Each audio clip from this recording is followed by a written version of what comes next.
الحمد لله الذي هدانا لخير الأديان وما كنا لنهتدي لولا أن هدانا الله أكمل لنا ديننا وأتم علينا نعمه ظاهرة وباطنة ورضي لنا الإسلام دينا يقول جل شأنه في القرآن الكريم واذكروا نعمة الله عليكم إذ كنتم أعداء فألف بين قلوبكم فأصبحوا بنعمته إخوانا والصلاة والسلام على سيد المرسلين سيد الأولين والآخرين قائد الغر المحجلين المبعوث معلما ورحمة للعالمين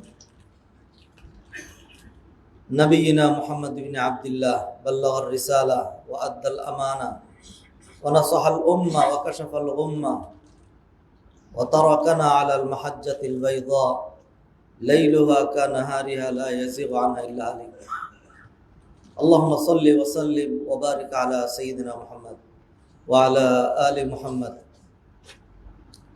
وارض اللهم عن الخلفاء الراشدين أبي بكر وعمر وعثمان وعن علي رضوان الله تعالى عليهم أجمعين وعنا معهم بكرمك وجودك وإحسانك يا رب العالمين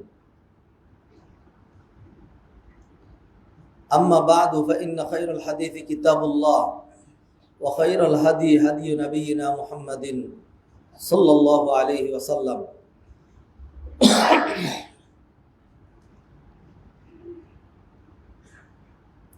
أما بعد فإن خير الحديث كتاب الله وخير الهدي هدي نبينا محمد صلى الله عليه وسلم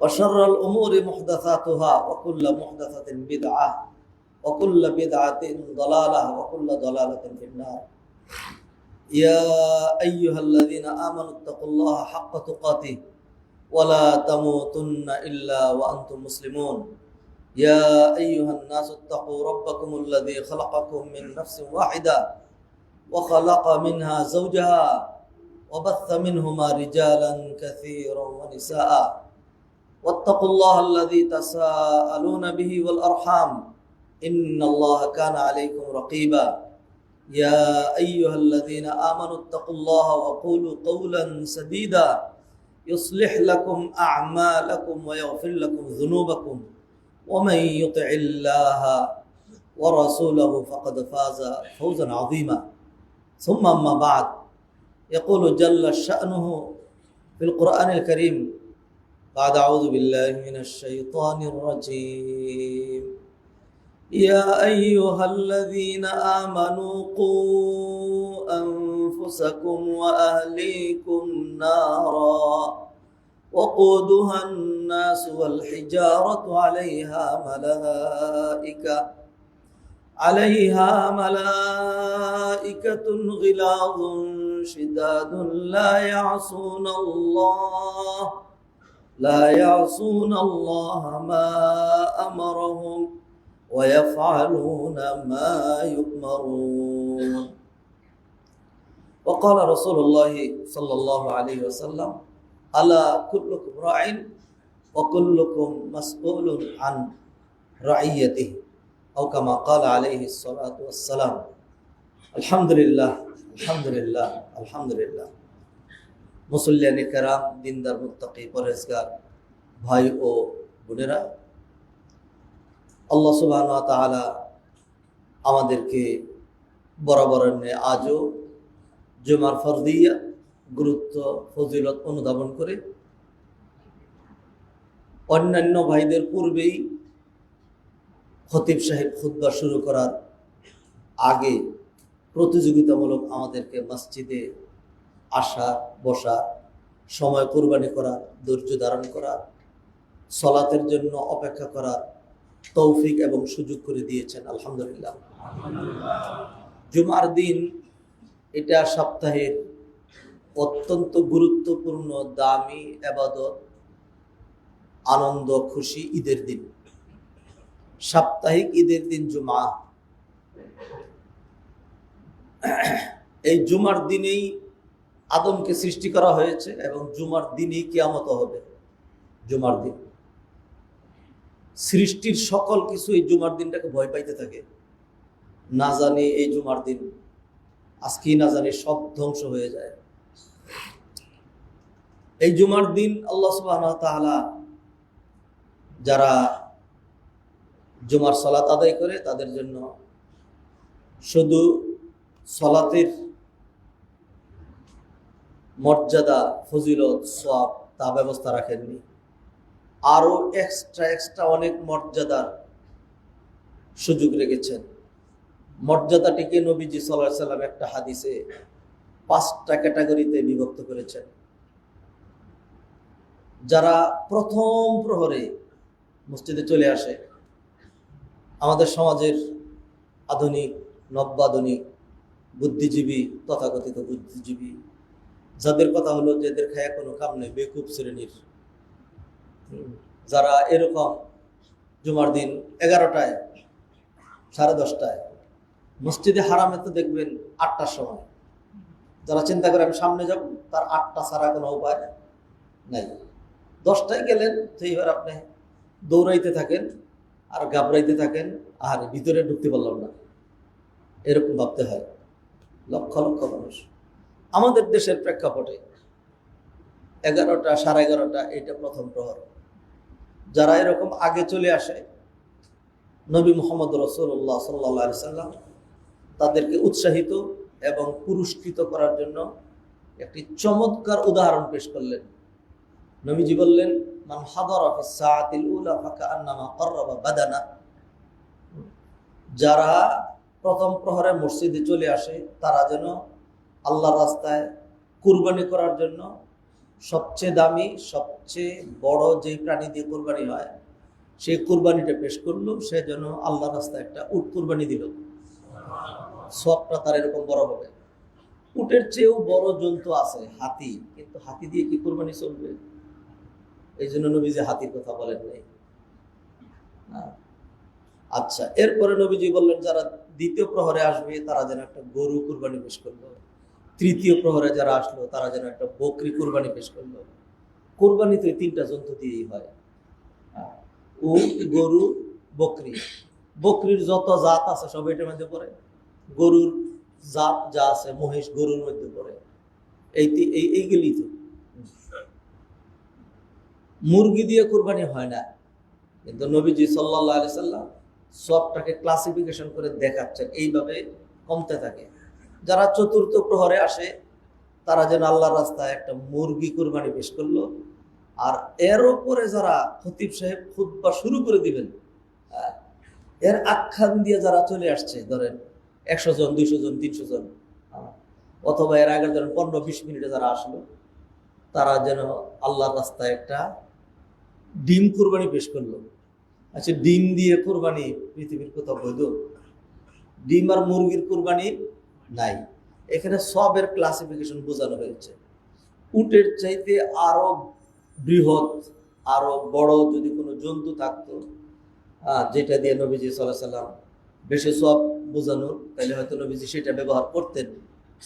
সাধুবাদ জানাই, ধন্যবাদ জানাই, দোয়া করি আপনারা যারা বিশেষ করে আমাদের এই মসজিদের প্রেক্ষাপটে দুর্গন্ধ, উপযোগী পরিবেশ না, environment is not so good. আমরা ভালো এনভায়রনমেন্টে থাকি, উত্তরার মডেল টাউনের মডেল মানুষ আমরা। আমাদের রুচি অন্যরকম, আমাদের নাকটা একটু টান টান।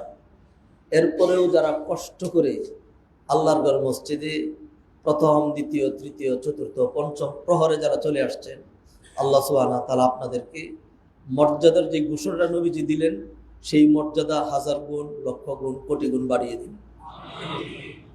যে সকল ভাইয়েরা খতিব সাহেব খুতবা শুরু করার পরে আসবেন, তাদের হবেটা কি? তাদের জুমার দিনের যে জুমার দিনের যে গুরুত্ব, জুমার দিন কোনো ব্যক্তি যদি তার নিজ গৃহ থেকে সুন্দর করে ওযু করে মসজিদে গিয়ে জুমার সালাত আদায় করে আসে, অন্যান্য সালাতের মতোই প্রতি কদমে কদমে তার গুনাহ মাফ করা হবে, মর্যাদা বৃদ্ধি করা হবে। এবং অধিকন্তু এই জুমায় গুরুত্ব দিয়ে একটু সময় দিয়ে জুমা পড়ে যাওয়ার কারণে যারা পরে আসছে তাদের কথা বলছে, আগেরা তো আছেই, এদের কথা আর বলার দরকার নেই। এই সবাই আল্লাহ সুবহানাহু ওয়া তাআলা এখন যেটা বলছে এটা কমন মর্যাদা, ফার্স্ট টু লাস্ট। সবাইকে আল্লাহ সুবহানাহু ওয়া তাআলা একটা হজ এবং একটা উমরার সওয়াব দিবেন। আর যারা খতিব সাহেব আলোচনা শুরু করার পরে আসেন তারা তো এই মর্যাদাটা পেলেন। আর কি জুমার যে ফরজিয়াত এটা কিন্তু আদায় হয়ে যাবে, তাদের এটা আদায় হয়ে যাবে। যারা খুতবা শুরু করার পরে আসেন তাদের জুমার ফরজিয়াত আদায় হয়ে যাবে। যদি আদায় না হতো তাহলে নবীজি সাল্লাল্লাহু আলাইহি সাল্লাম স্টপ করে দিতেন, যারা যারা আমি খুতবা শুরু করার পরে আসছো বেরো, আইসো না। বরং নবীজি সাল্লাল্লাহু আলাইহি সাল্লাম একদিন খুতবা দিচ্ছিলেন, লোকজন আসছে, এসে 2 রাকাত পরে তারপর বসছে। মসজিদে ঢুকলে মসজিদের একটা হক আছে যেটা আমরা বুঝি না, বুঝার চেষ্টাও করি না। বুঝাইতে চাইলে অনেকে তেলে বাগানে জ্বলে ওঠে। জ্ঞান যত সমানো যাই হোক, এমন একটা ভাব, হ্যাঁ আমি কম বুঝি, কারে শিখাইতে আসেন, শিখাইতে হবে না, আলাদা একটা ভাব থাকে। নবীজি দেখলেন অনেকেই সালাত পড়ছে বসছে, সালাত পড়ছে বসছে, খুতবা শুনছে তাড়াহুড়া করে। সবাই তো আর এর আগে আসতে পারে না, কারো রিয়েল কারণ থাকে। এরপরও যে দৌড়াই এসে একজন যে দৌড়াই এসে জুমার নামাজটা ধরলেন, তো তার ক্ষেত্রে তো আমাদের অনেকের খারাপ ধারণা হয়। কিন্তু এমনও তো হইতে পারে যে সে হসপিটালে তার রোগীটাকে একটু রাইখা অনুরোধ করে যে একটু জাস্ট যাচ্ছি, নামাজটা করে চলে আসছি, এমনও তো আছে।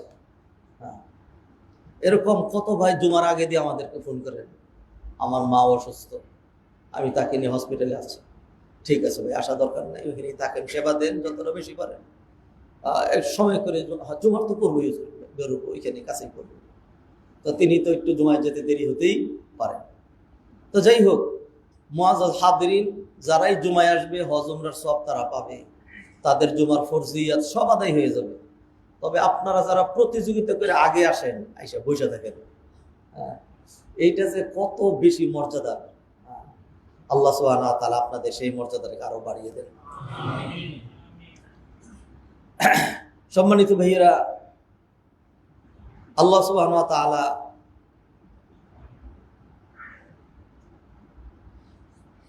অনবরত বান্দাকে নিয়ামত নিয়ামত নিয়ামত দিয়েই যাচ্ছেন। আমরা এমন এক জাতি, মানে মানব জাতি আর কি, বাঙালি জাতির কথা বলিনি, আমরা এমন এক জাতি, মানব জাতি। মানব জাতিকে বলাই হয় ইনসান। ইনসান, ইনসান কোথেকে আসছে? ইনসান শব্দের মূল ধাতু কি? মূল ধাতু দুইটা দেয়া, দুইটা। একটা হয়তো উনসুন থেকে, মানে ভালোবাসা। মানুষের কলবের মধ্যে আল্লাহ সুবহানাহু ওয়া তাআলা ভালোবাসা, মায়া, মমতা, হৃদ্যতা, টান দিয়ে দিয়েছেন। আরেকটা হলো ইনসান শব্দটা এসছে নিসিয়ান থেকে। নিসিয়ান মানে বিস্মৃত হওয়া, ভুলে যাওয়া। মানুষ ভুলে যায়, মানুষ ভুলে যায়। মানুষের আরো যে সমস্ত বৈশিষ্ট্যগুলো আছে, খলিকাল ইনসানু আজুলা, খুব তড়িগড়ি করে, খুব তাড়াহুড়া প্রবণ। খলিকাল ইনসানু মিন আজাল, খলিকাল ইনসানু দাঈফা। মানুষের আরেকটা বৈশিষ্ট্য, মানুষ চরম দুর্বল। মানুষের আরেকটা বৈশিষ্ট্য হলো ইন্নাল ইনসানা লাকাফুর, মানুষ দারুণ অকৃতজ্ঞ। মানুষের আরেকটা বৈশিষ্ট্য ওয়া আকসারুহুম লা ইয়াকিলুন, অধিকাংশ মানুষ একটু বেকুব মার্কা। মানুষের আরেকটা বৈশিষ্ট্য আকসারুহুম গাফিলুন, অধিকাংশ মানুষ গাফেল। 1 বছর পূর্বে বহু মানুষ আজকের এই দিনে জুমা পড়েন নাই, ভয়ে ঘর থেকে বের হন নাই, ভুলে গেছেন। আল্লাহ সুবহানাহু ওয়া তাআলা আমাদেরকে আবার নিয়ামত দিয়ে ডেকে দিয়েছেন। স্থিতিশীলতা আছে, মারামারি নাই, হানাহানি নাই, ঝগড়া কলহ নাই, গুলি নাই, হত্যা নাই, নিধন নাই, সুন্দর একটা পরিবেশ। এটা আল্লাহ আমাদেরকে নিয়ামত দিয়েছেন। এই নিয়ামত ধরে রাখা, এই নিয়ামতের শুকরিয়া আদায় করা, এটা ভালো মানুষের কাজ। আর যারা ভুলে যায়, যারা ভুলে যায়। এই মাসেই হুসেন রাদিয়াল্লাহু তাআলা আনহু এবং তার পরিবারের লোকজন পানি পানি পানি পানি পানি পানি করতে করতে শহীদ হয়ে গিয়েছিলেন। আর এই মাসেই মানুষকে পানি খাওয়ানোর জন্য আমাদেরই এক কলিজার টুকরা জীবন জড়িয়ে দিল। পানি লাগবে পানি, এই পানি লাগবে পানি। উত্তরাবাসী তো বলে যাওয়ার কথা না। ভাইয়েরা, রাগ করেন না। আল্লাহ আপনাকে পুরো দুনিয়ার দায়িত্ব দিয়ে পাঠান নাই, পুরো দেশটার দায়িত্ব আপনার না। আপনিও পারবেন না, আমিও পারবো না। আল্লাহর রস্তে আপনার হাতে পায়ে ধরে করজোর নিবেদন করছি, আল্লাহর রস্তে নিজে, নিজের পরিবার, নিজের সারাউন্ডিং এরিয়া যেইটুকুন আছে এইটুকুনকে একটু ভালো রাখার, সভ্য রাখার, ভদ্র রাখার, কোরআন কেন্দ্রিক জীবন গঠন করার, আল্লাহকে ভুলে না যাওয়ার, নিয়ামতের শুকরিয়া আদায় করার, সর্বনিম্ন কথা একটু মানুষ হওয়ার, মানুষের মতো। মানুষ কাকে বলে? হাতে পা হইলেই মানুষ হয়। কোনো মানুষ যদি কুকুরের মতো আচরণ করে তাইলে কি তাকে মানুষ বলা চলে? যেই বিভৎস চিত্র আমাদেরকে দেখতে হলো, যে একটা মানুষ যে কোনো কারণেই হোক, তার সাথে সম্পদ, চাঁদার সমস্যা, ব্যবসায়িক সমস্যা, যে কোনো শত্রুতার সমস্যা, মানুষ তো মানুষকে মারে। যুগ যুগ ধরেই মানুষ এরকম মারামারি, খুন চলে আসছে। খুন খুব খারাপ, সেই জন্য আল্লাহ এটার জন্য এত কঠিন শাস্তি উল্লেখ করেছেন। কিন্তু একটা প্রকাশ্য রাস্তায় অসংখ্য মানুষের সামনে একটা মানুষকে এইভাবে মেরে তার বুকের উপরে লম্ফজম্প করা, মৃত ব্যক্তির মাথার উপরে, মুখের উপরে, পেটের উপরে, শরীরের উপরে 22.5 কেজি 23 কেজি ওজনের একটা পাথর বারবার নিক্ষেপ করা, এটা মনে হয় ইতিপূর্বে কোনো কুকুরও করে নেই। এই ধরনের বিভৎস চিত্র আমরা মাঝে মধ্যে দেখি আমাদের দেশে। হতভম্ব হয়ে যে কোনটি নিয়ে আলোচনা করব। যদিও এই কথাই বাস্তব সত্য, 18 কোটি মানুষের দেশ, এর মধ্যে 1800 মানুষ নামের কলঙ্ক, বর্বর, ডাকাত, লম্পট থাকবে, এটি স্বাভাবিক। ওদেরকে নিয়ন্ত্রণ করা, শাস্তি বিধান করার দায় দায়িত্ব ছিল রাষ্ট্র সরকারের উপরে। শান্তিও পেতেন, সমৃদ্ধিও দেখতেন। আনফর্চুনেটলি আমরা হইলাম এমন এক জাতি, যেই জাতি নিজের পায়ে নিজে কুড়াল মারে। আল্লাহ বারবার আমাদেরকে নিয়ামত দেন, পথ দেখিয়ে দেন, কিন্তু আমরা সেটা গ্রহণ করি না।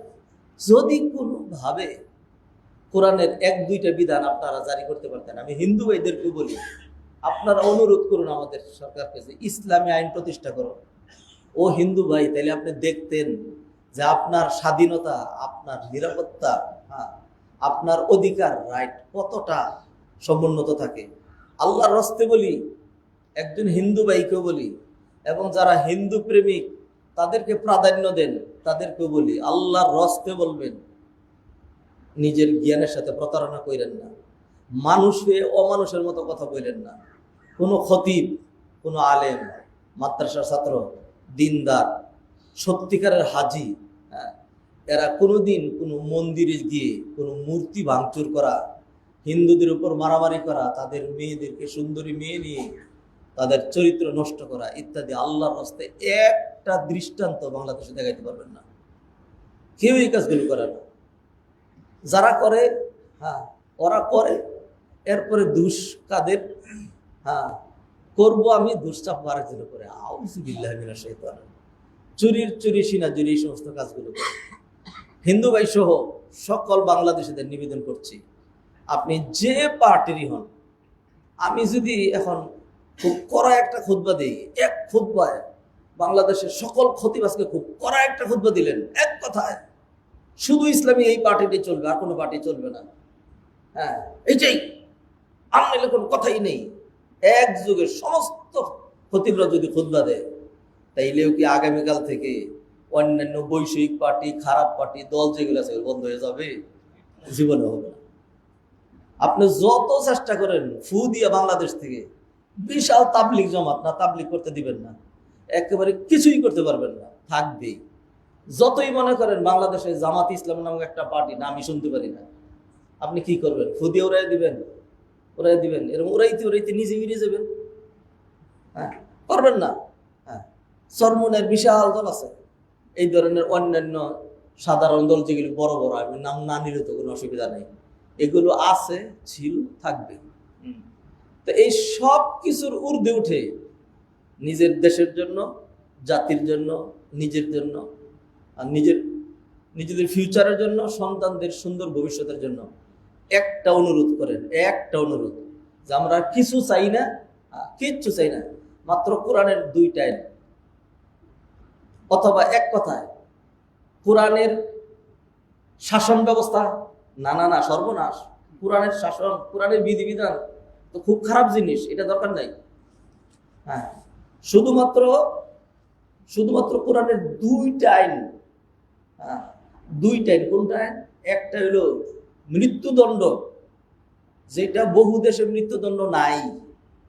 বাংলাদেশে মৃত্যুদণ্ড আছে নাকি? নেই, আছে। মৃত্যুদণ্ড এটারে শার্ট প্যান্ট পরাইয়া না, রুমাল পরাইয়া, আল খাল্লা পরায় পরে মৃত্যুদণ্ড দেবেন, মানে ইসলামী কায়দায়, সহজ ভাষায় বলবেন। শুধু কোরআনের আইনটা নেবেন, এই ক্ষেত্রে শুধু কোরআনের আইনটা নেবেন একটা। আরেকটা হইল চুরি করলে হাত কেটে দেওয়া হবে। আমি এইখান থেকে ঘোষণা করছি, এবং আমার এই ঘোষণায় হাজারো লক্ষ মানুষ তারা সায় দিবে। এবং আপনারা দেখেছেন, যে কোনো উদ্ভুত পরিস্থিতিতে বাংলাদেশে মাদ্রাসার ছাত্ররা, দিনদারেরা যেইভাবে ঝাঁপাইয়া পড়ে, এবং মানুষও তাদের হাতে যেইভাবে সহযোগিতা দেয়, বিরল। বিভিন্ন ফাউন্ডেশন গত বন্যা পরিস্থিতিতে যেই পরিমাণ সহযোগিতা, ত্রাণ সারা দেশে দিয়েছে, আমাদের রাষ্ট্রীয় সরকার এর 4/1 ভাগ দিতে পারেনি। আমি ঘোষণা দিচ্ছি, একটা লোকের, একটা চোরের ইসলামের শরিয়া কায়দা, প্রথম যে চোরটার হাত কাটা যাবে, প্রথম যে 10টা চোরের হাত কাটা যাবে, এই 10টা চোর এবং তার ফ্যামিলি পালার জন্য, এরপরে তিনি মুসল্লি হয়ে যাবেন। হ্যাঁ, মসজিদে আশা করবেন, একটা হাত নাই, কাজ করতে পারেন না, এরকম হয়ে গেল, ওই 10টা ফ্যামিলি আমরা পালবো ইনশাআল্লাহ।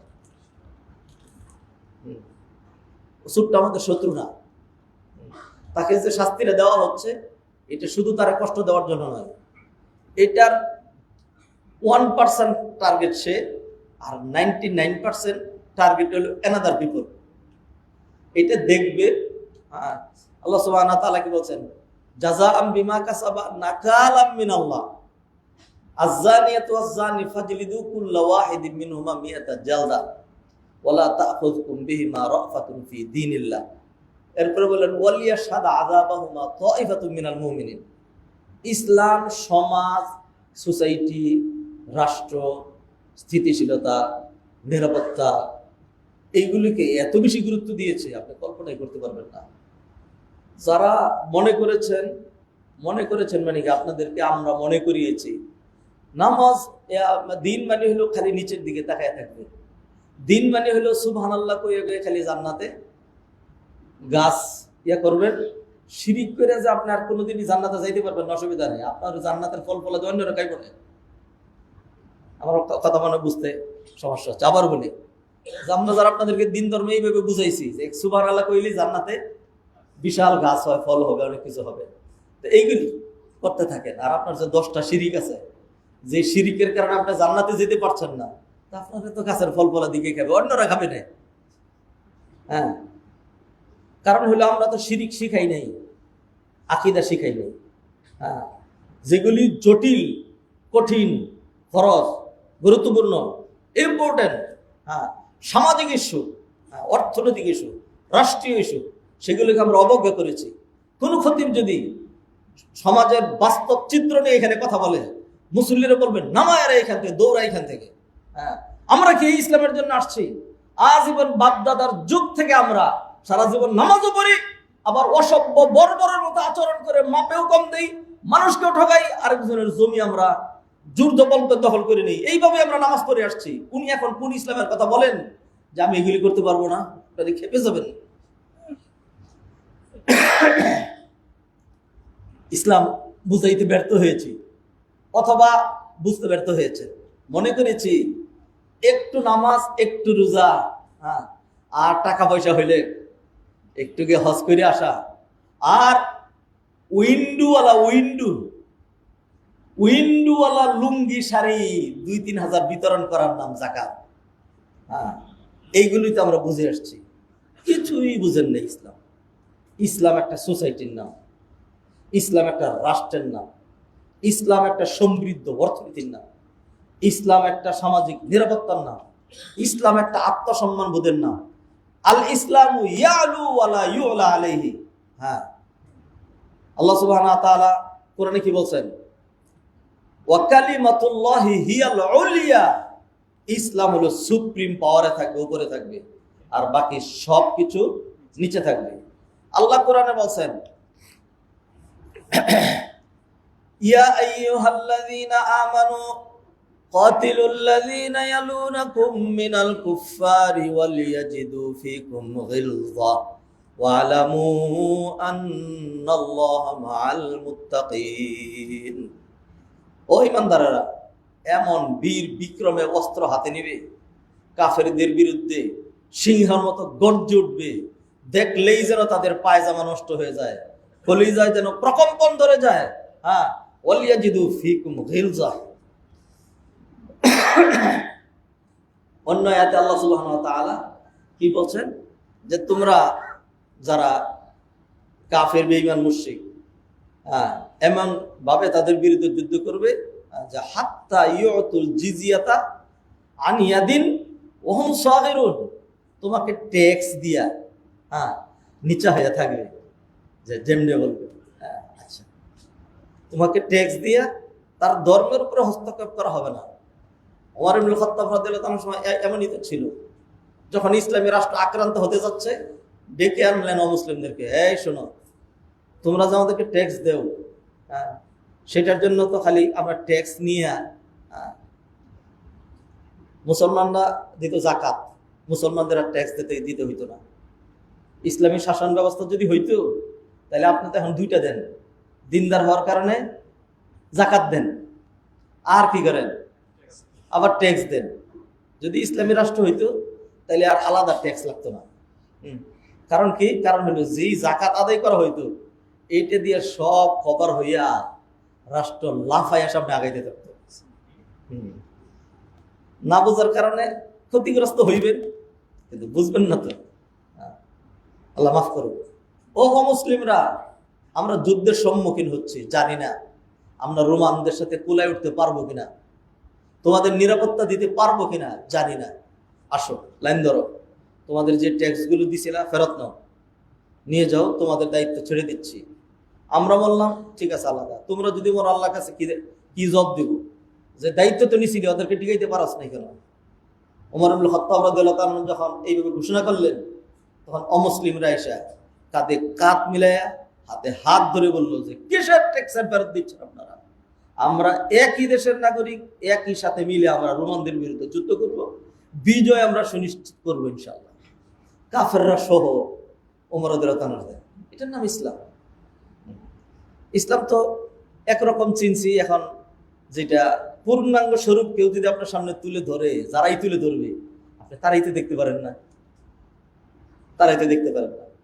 ইসলামে সমাজের যে বিশৃঙ্খল পরিস্থিতি, আমার একটা ধারাবাহিক বিষয় ছিল, নোট নিয়ে দাঁড়িয়ে আছি, ঢুকি নিয়ে এখনো সেখানে। কি করব? সারা অঙ্গে যখন ব্যথা, তখন মলম দিব কোথা? অবস্থাটা এরকম। সমাজ যেইভাবে থরথর করে কাঁপছে, কিছুই নাই এগুলিকে শান্ত করার মতো। কোরআন কিছুই বললো না, ইসলাম কোন দিক নির্দেশনা আমাদেরকে দিল না। পারেন নাই তো, পারছেন না তো বন্ধ করতে, কোনো দিনই পারবেন না। রব্বানি প্রেসক্রিপশন, এটাকে রিফিউজ করলেন, আর নিজেরা সুন্দর করে প্রেসক্রিপশন বানাইলেন, তো কেমনে হবে? আপনারা ডাক্তার প্রেসক্রিপশন একটা দিয়েছে, ওইটা বাদ দিয়ে এখন নিজের প্রেসক্রিপশন নেওয়া করছেন, তাইলে মরেন। কারণ আপনি যেটা অ্যাপ্লাই করছেন নিজের জন্য 100% ক্ষতিকর, আপনি তো জানেন না এটা।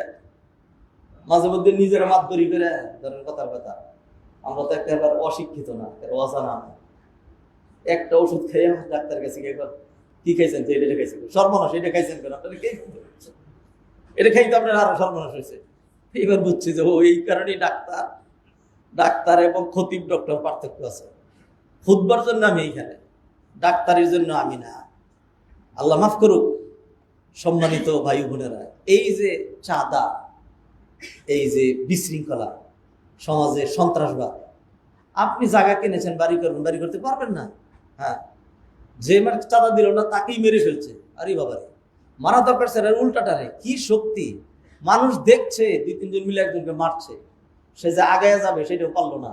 অথবা মানে অন্যরা কি করলো যে এর চেয়ে গুরুত্বপূর্ণ হলে আমি ভিডিও করি। একজনকে ঠেকানোর চাইতে গুরুত্বপূর্ণ ভিডিও করি। সেইখানে 4-5টা মানুষ যত ইয়া হোক, সেইখানে যদি 20-30টা মানুষ হট করে আগায় যায় তাহলে আর পারে না। যাই হোক, এইভাবে বন্ধ করতে পারবেন না। আমি কোরআনের একটা প্রেসক্রিপশন বলি, তারপর ধারাবাহিক আলোচনায় চলে যাই। রাষ্ট্রীয় এত কথাবার্তা, জাতির প্রকৃত উন্নতি হবে, অর্থনীতি হবে, সমাজনীতি হবে, শিক্ষানীতি হবে, মানুষ হয়ে যাবে, এই ধরনের খুদ্া আপনার এইখান থেকে কে দিতে বলছে? এত সাহস কেন আপনার? হ্যাঁ, এই কথা কখন না জানি বলে ফেলেন, এর আগে নিজে চুপ হয়েছে। হ্যাঁ, আমালে থামাইলে থামাও, নাইলে কিন্তু নিজে থেমে গেলাম। বুঝলেন? অবস্থা তো এরকম যে আপনি স্পিরিচুয়াল খুতবা দিবেন, আপনার বিস্তৃত ভূখণ্ড দিয়ে দেওয়া হয়েছে, আপনি সংক্ষিপ্ত জিনিস নিয়ে আলোচনা করবেন না। খতিব সাহেব, আপনি আলোচনা করবেন জমিনের নিচের সব ওপেন, আর আলোচনা করবেন আকাশের উপরে বিশাল স্পেস। খতিব সাহেব, এতটা স্পেস আপনি চোখে দেন না, শুধু এই জমিনের উপরে যেটা, এইটা নিয়ে আলোচনা করবেন না। হ্যাঁ, কারণ এইভাবে তো আমরা ইসলাম আলোচনা করে আসছি, খালি মরার পরেরটা, মাটির নিচেরটা আর আকাশের উপরেরটা। আপনার অর্থনীতি, আপনার সমাজনীতি, আপনার জেন্টালিটি, আপনার ভদ্রতা, আপনার পরিবার, আপনার শালীনতা, কি বলবো, কোন দিক দিয়ে বলবো? মানে বেশ্যা, নর্তকী, নির্লজ্জ, অসভ্য তো সীমারেখা আছে। হ্যাঁ, আবার সুন্দর করে হেসে হেসে লিপস্টিক লাগাইয়া সুন্দর করে হাইসা I am pregnant of 5 months জাতির সামনে ঘোষণা করছে। আউযুবিল্লাহি মিনাশ শাইতানির রাজিম। এরপরও বাইসে আছে। ইন্না লিল্লাহি ওয়া ইন্না ইলাইহি রাজিউন। নবীজি হাদিসে কি বলছেন? কুল্লু উম্মতি মুআফান ইল্লাল মুজাহিদ। মানুষ যদি ভুলে পাপ করে ফেলে, এরপরে লুকায় যদি তওবা করে, আল্লাহ তাকে মাফ করে দেয়। আল্লাহ ওরে মাফ করবে না। এই যে যেটা আমি ঘোষণা দিলাম, ওর মাফ নাই, কোনোদিন ক্ষমা নাই। আল্লাহ যদি হের পরে ক্ষমা করে দেন, আলহামদুলিল্লাহ, আমি খুশি। আল্লাহ ক্ষমা করে দেখ, এটা চাই। কিন্তু নবীজি বলছেন কুল্লু উম্মতি মুআফান ইল্লাল মুজাহিদ, যে নাকি পাপ করে ধৃষ্টতা দেখায়া বেড়ায়, আল্লাহ তাকে কি করবেন না? ক্ষমা করবেন না। কত চিত্রের কথা বলবো আমাদের সমাজের এই ধরনের, এইগুলি ব্যাপারে আমরা কিছুই করতে পারলাম না। কিছুই না। মানুষ তার জানের নিরাপত্তা নাই, তার মালের নিরাপত্তা নাই, তার ইজ্জতের নিরাপত্তা নাই। মেয়ের সামনে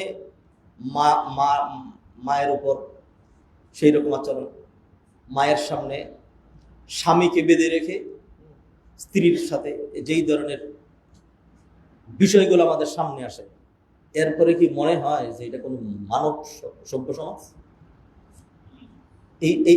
এই সভ্য সমাজের শুধু চাপাটা আছে, শুধু চাপাটা। আবার বলছি, চাপা ছাড়া বুকও নাই, পিঠও নেই, কিচ্ছু নাই। কেন পারলাম না, কেন এরকম হচ্ছে? আবারও আপনাদেরকে ওয়ার্নিং দিয়ে দিচ্ছি, আমি আমার ধর্মীয় বিষয় নিয়ে থাকছি, আমি রাজনীতিতে যাচ্ছি না। যেই কুৎসিত রাজনীতি আমাদের সমাজে আছে, ওই রাজনীতিতে আমি থুকো মারি না। কারণ হলো, যেই রাজনীতি মানেই মিথ্যা, যেই রাজনীতি মানেই হলো পেটনীতি, যেই রাজনীতি মানিল আমার আর কিছু করা দরকার নেই, আমি এমনি, যেই রাজনীতি মানিল রাষ্ট্রীয় সম্পদ চুরি করবো, লুণ্ঠন করবো, তার তো খারাপ আছে, ওই রাজনীতি ছি ছি ছি, ওই রাজনীতি না। কোরআনের নীতির কথা বলবো। যদি এটাকে কেউ রাজনীতি বলেন, মৃত্যু পর্যন্ত রাজনীতি চলবে। হাদিসের কথা বলবো, আদর্শের কথা বলবো, মুক্তির কথা বলবো, মানবতার কথা বলবো, স্থিতিশীলতার কথা বলবো, ইকোনমিক্সের কথা বলবো, শিক্ষানীতি নিয়ে কথা বলবো, সমাজনীতি নিয়ে কথা বলবো, সভ্যতা, ভদ্রতা, জেন্টালিটি নিয়ে কথা বলবো। এইটা যদি আপনার দৃষ্টিতে রাজনীতি হয়, আমি সেই রাজনীতি যারা করে তাদের একজন, one of the most important person.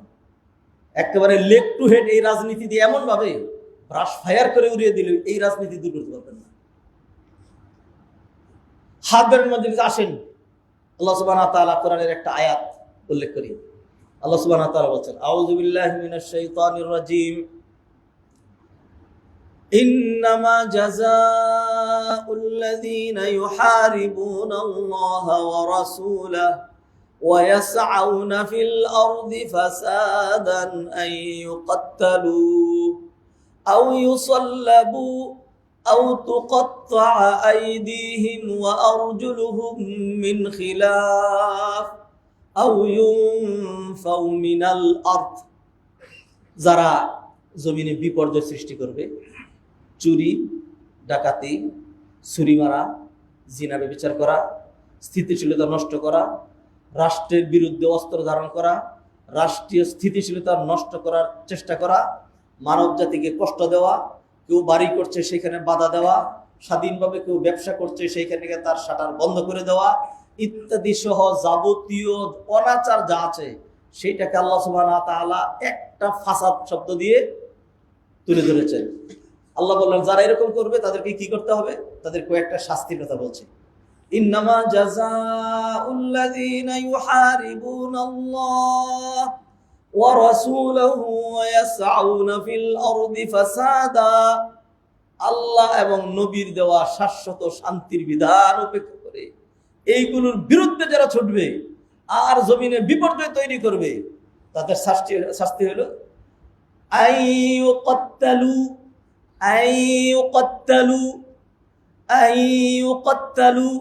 যে তাদেরকে কতল করে হত্যা করে টুকরা টুকরা করে ফেলা হয়।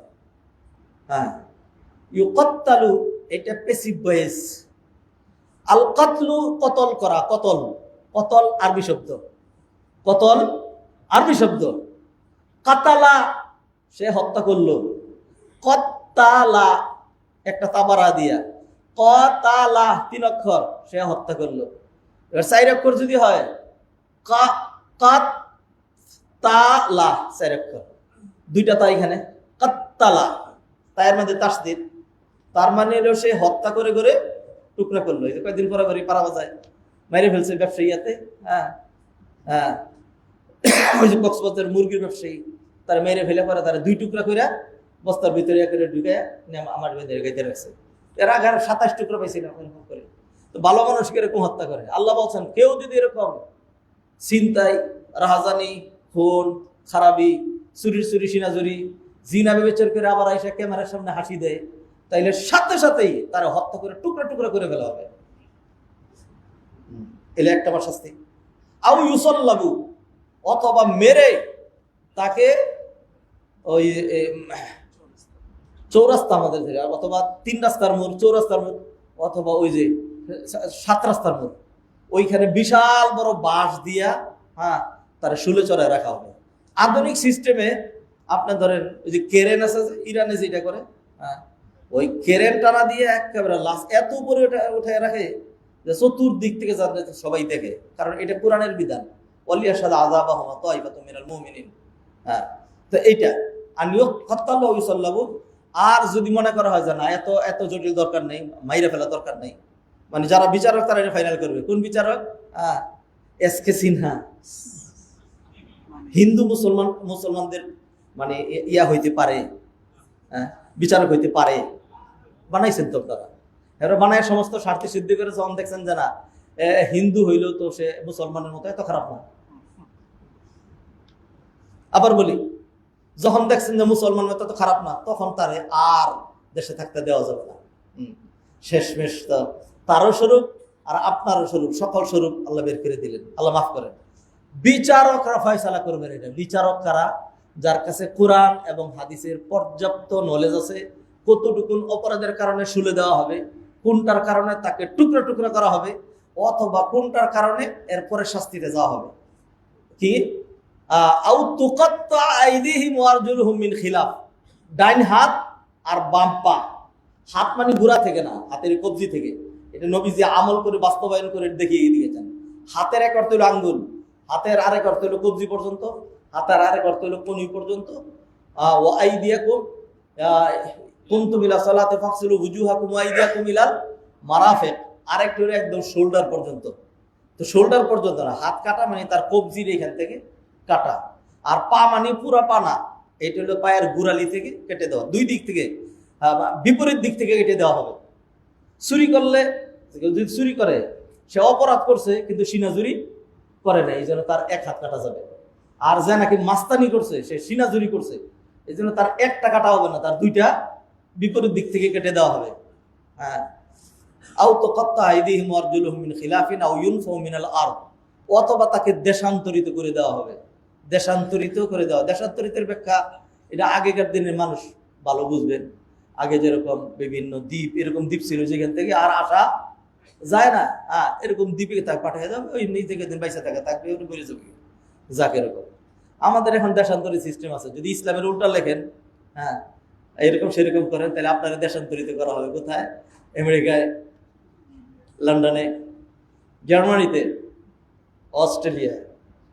হ্যাঁ, এই জন্য অনেক আছে যে বিশেষ করে যারা নাকি ব্লগার, মনে মুখে আসেও নাই সমস্ত ব্লগার, কিভাবে পুরস্কৃত করা হয়েছে তাদেরকে, আল্লাহ মাফ করুন। ও ভাইয়েরা, আলোচনা ছিল একটা, শুরু করে আর ওইটাতে যেতে পারি নাই।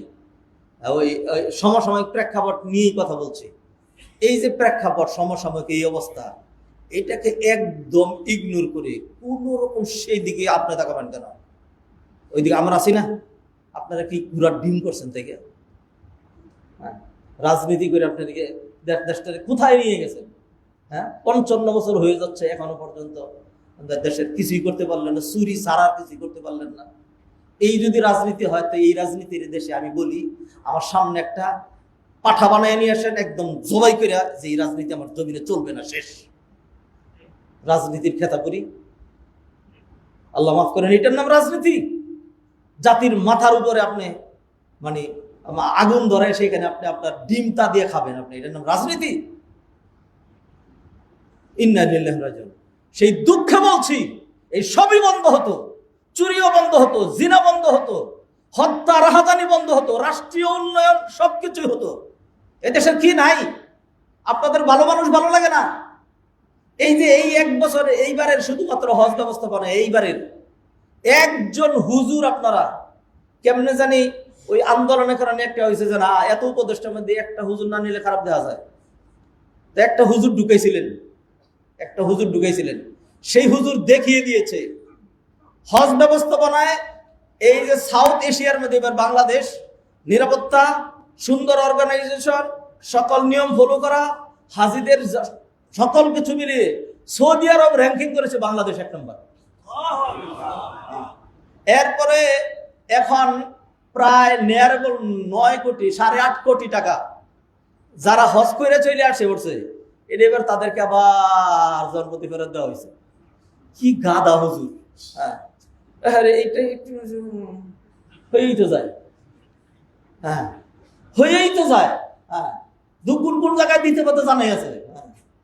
মানতুরা হাজি গই, তুমুরা হাজি গই, দুই লোক একদিকে একা লাগে গেছে, মানুষ যাতে সম্মান করে সেই জন্য সুন্দর কৌশল করছে। আমি তোমার হাজি ডাকবো আর তুমি আমার কি বলবা? হাজি সাহেব। হ্যাঁ, হাজি সাহেব। মানুষের আল্লাহ হাজি সাহেব, তখন আমাদেরকে সম্মান করবে। এইগুলি যদি না বুঝে, কি হুজুর ছিল আসলে, মাদ্রাসায় বললে এগুলো বুঝে না, খালি যদি কুছ তেরা কুছ মেরা হো গিয়া, এখন সেই টাকাটা ফেরত দিচ্ছে। এইটা আপনাদের জন্য খুবই গাত্রদাহের কারণ। এর আগে আমি যদি বলি, আরো আগে যদি যাই, 2 জন মন্ত্রী ছিল বাংলাদেশের ইতিহাসে যারা তথাকথিত ওই চূড়া রাজনীতি করে নাই। অন্য একটা ইসলামিক পার্টি থেকে 2 জন মন্ত্রী হয়েছিল, 2 জন। এবং তাদের মন্ত্রণালয়ের পরে এদেরকে যারা পায়খানার চেয়ে বেশি ঘৃণা করে, হেজাক লাইট জ্বালাইয়া চতুর্দিক দিয়ে বিভিন্ন ভাবে বহুত কিছু করার পরেও একটা করাপশন বের করে দেখাইতে পারে নাই যারা এটা করাপশন করেছে। দেখাইতে পারে নাই। এটাই তো সমস্যা আছে, তুই কেন করাপশন করলি না, অতএব তোর দুনিয়া থেকে বিদায় করে দেব। ভাই, আল্লাহর রাস্তায় আপনি বলবেন খতিব সাহেব আবার তো রাজনীতি অন্যদিকে শুরু করে দিল। আল্লাহর রাস্তায় আমার মাফ করেন, ভুল বুঝেন না। দেশের এই অস্থিরতা দেখে, মানুষের এই কষ্ট দেখে, সাধারণ মানুষের চোখের পানি দেখে, একটা মা তার মেয়েকে এখন মানে মানে স্বাভাবিক অবস্থার মধ্যে নাই। এরপরে আরেক যে ঘটনা দেখেছি, মনে চাই এখনই মরে যাই, কারণ আমিও যে একজন বাবা।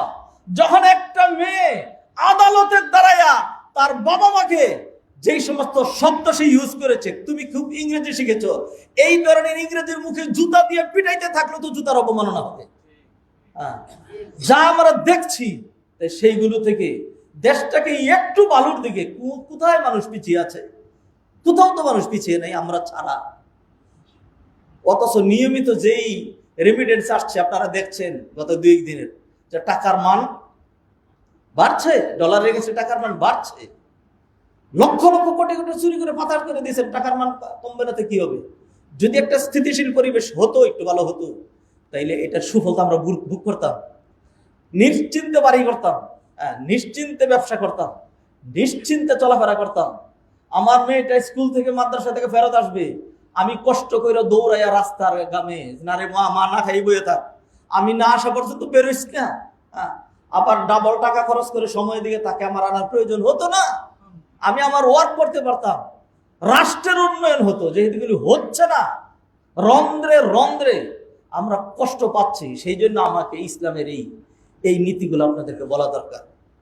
আজকে ওই আশুরার যে শিক্ষা যেগুলো নিয়ে দাঁড়িয়েছিলাম, একটা বলবো যে আপনারা তো হবে না, যেহেতু এটা ঘোষণা দেওয়া হয়েছে, সেই জন্য আপনাদেরকে অনুরোধ করলাম আল্লাহর হস্তে, ক্ষমতার দরকার নেই, কোনো কিছু দরকার নেই, 2টা বিধান কার্যকরী করেন। 2টা বিধান এটা চান আপনারা। ক্ষমতায় যে যান, ক্ষমতায় কারা যাবে? বিএনপি যাবে, যা, দুনিয়া দরকার, দুনিয়া খাক। অথবা এতদিন আওয়ামী লীগ খেয়েছে, 16 বছর খেয়েছে, খাক। এরা উল্টা পাল্টা খাচ্ছে, মানে উল্টা পাল্টা খাচ্ছে মানে জাতির বাস দিচ্ছে। 2টাই তো জাতিকে বাস দিয়েছে এই পর্যন্ত, আরো খাবি খা, তোরা খা, খাবি, অসুবিধা নাই, তোরাই সবকিছু কর, তবে আল্লাহর রাস্তা তাদের পায়ে ধরি। আমরা তো এই দেশেরই মানুষ, বাংলা সাইডে যাইতে কই যাবো? তোদের তো হিন্দুরা জায়গা দিচ্ছে, আমাদেরকে তারাও দিবে না, সাগরে চাপ দিয়ে বলবো না। তোদের দেশটা সিঙ্গাপুর হোক, মালয়েশিয়া হোক, তার সৌদি আরব হোক, আরব আমিরাত হোক, কুয়েত হোক, উন্নত হোক, ভালো লাইফ লিড কর। সেই জন্য 2টা পরামর্শ আল্লাহর হস্তে, এটা হলো আমার মূল কথা।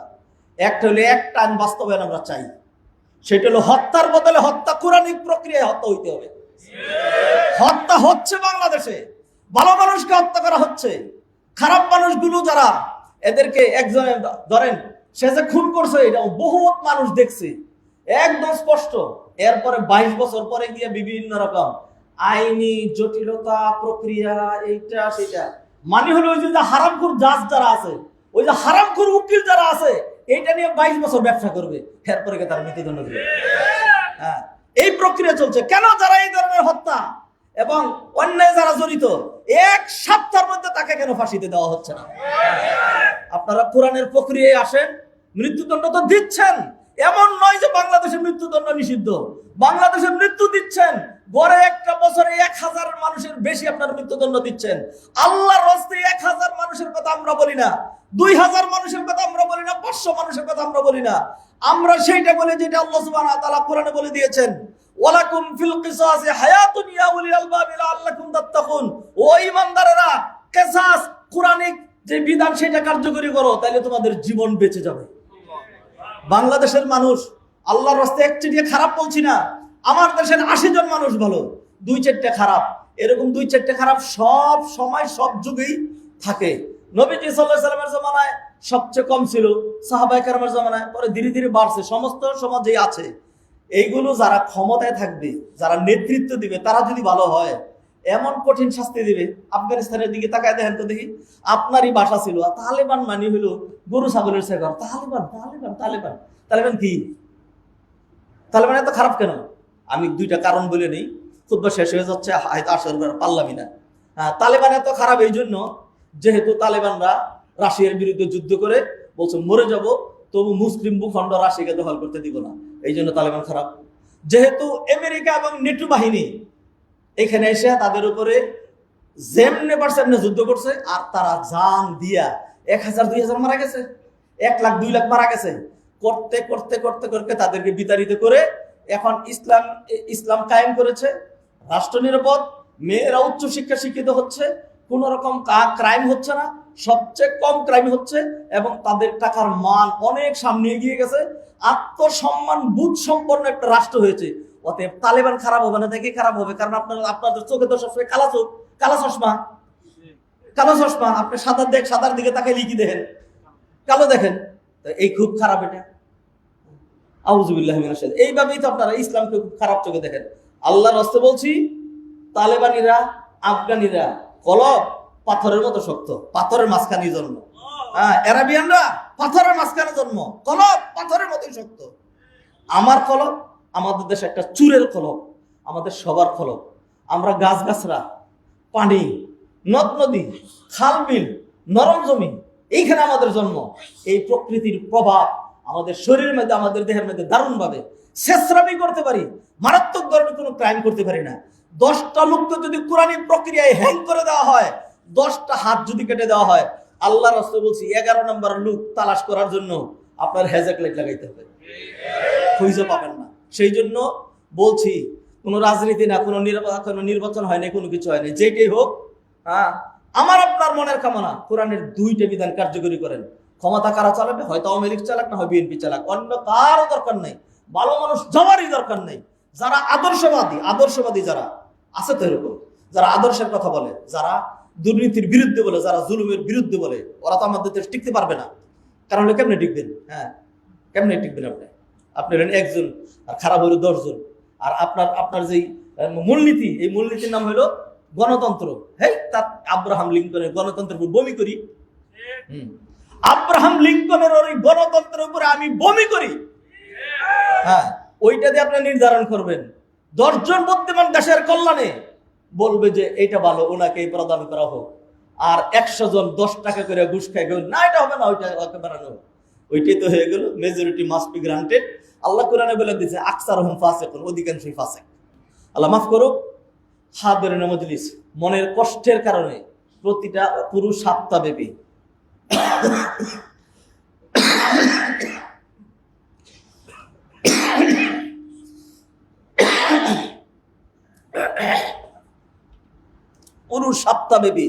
দেশের যেই সার্বিক পরিবেশ পরিস্থিতি, এটা আমাকে, আপনাকে, আমাদের প্রত্যেককেই দারুণভাবে মর্মাহত করছে।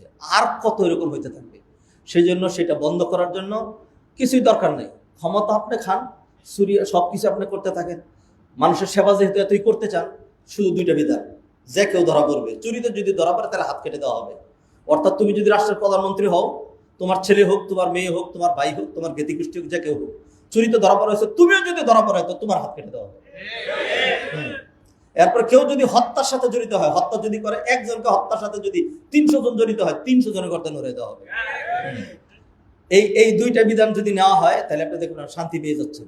আর একটা বিধান অতিরিক্ত, সেটা হলো কি, ওই যে যারা চাঁদাবাজি, ছিনতাই, ত্রাস তৈরি করা, তারপরে হুন্ডা নিয়ে ঘেরাও করা, বিভিন্ন ধরনের গুন্ডামি করে, যে সমস্ত, এইগুলির বিরুদ্ধে আইন কি, ও তোমার 1 হাত কাটলে চলবে না, চুরের তো 1 হাত কাটা, তোমারটা একটা না, আচ্ছা তোমার 2টা, 1 পা আর 1 হাত, এরকম কয়েকটা কাটেন, এরপর আর মানুষ খুঁজে পাবেন না। বাংলাদেশের বহুত মানুষ দেখেছি রাস্তায় বৃষ্টির মধ্যে গড়ায়া ভিক্ষা করে খায়, ডাইন হাতও নেই, বাম হাতও নেই। আবার অনেকের দেখেছি ডাইন পাওয়া নাই, বাম পাওয়া নাই, অনেকের 2 চোখও নেই। আল্লাহ মানুষের ভিক্ষা দিয়ে আল্লাহ তারা চালাচ্ছে। তো একটা লোকের যদি চুরির কারণে এই হাত এইটুকুন কেটে দিই, খালি এইটুকুন কেটে দিই, আরেক হাত আছে, এরপরও যদি সে না পারে, তার ভিক্ষা করে খাইতে হবে না, তাকে বসায় আর রাষ্ট্র সরকার পালবে, তবু দেশের 18 কোটি মানুষ নিরাপদে থাকবে।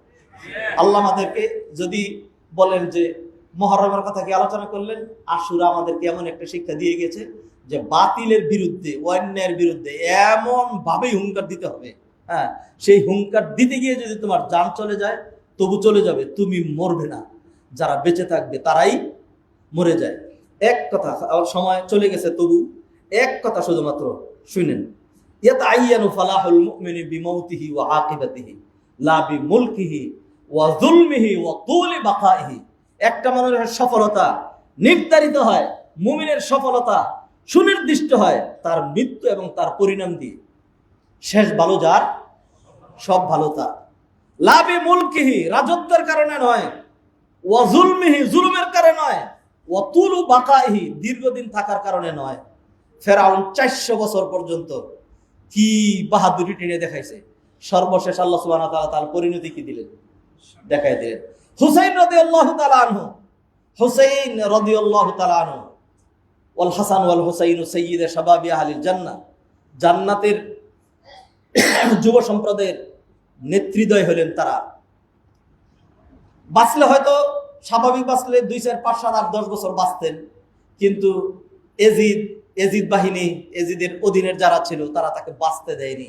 হ্যাঁ, তাকে শাহাদাতের শরবত তার সামনে দেওয়া হয়েছে, তিনি সেটা পান করেছেন, দুনিয়া থেকে তিনি চলে গিয়েছেন। এরপরে ইয়াজিদ আর ক্ষমতায় থাকতে পারে নাই। ইয়াজিদ সর্বোচ্চ ক্ষমতায় ছিল 2.5 বছর।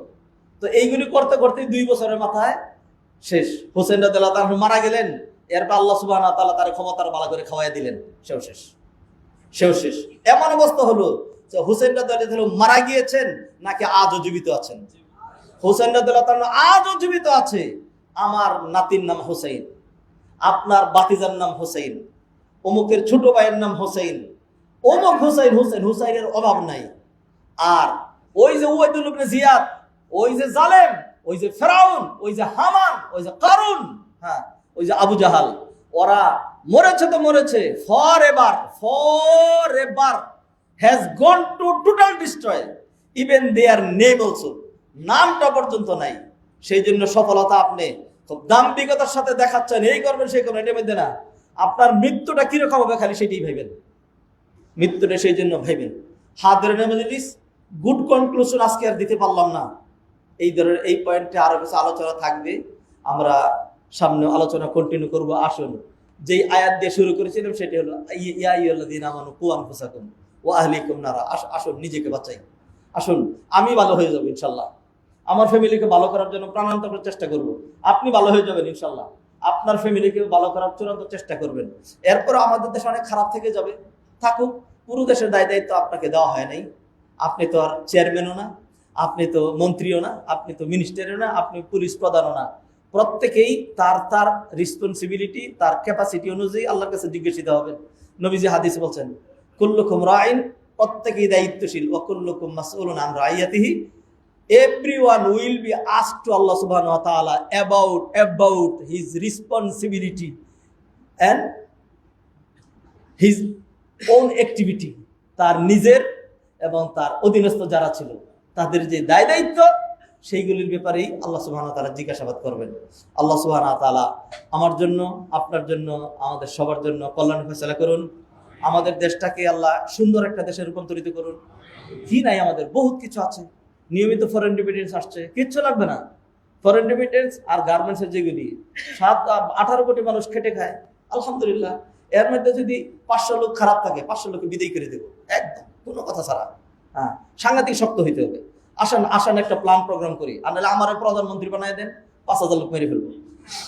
হ্যাঁ, আল্লাহ সুবহানাহু ওয়া তাআলা আমাদেরকে কথাগুলো বুঝার তৌফিক এনায়েত করেন। আকুলু কওলি হাযা ওয়া আস্তাগফিরুল্লাহ লি ওয়া লাকুম ওয়া লিসাইরিল মুসলিমিন ফাস্তাগফিরুহু ইন্নাহু গফুরুর রহিম।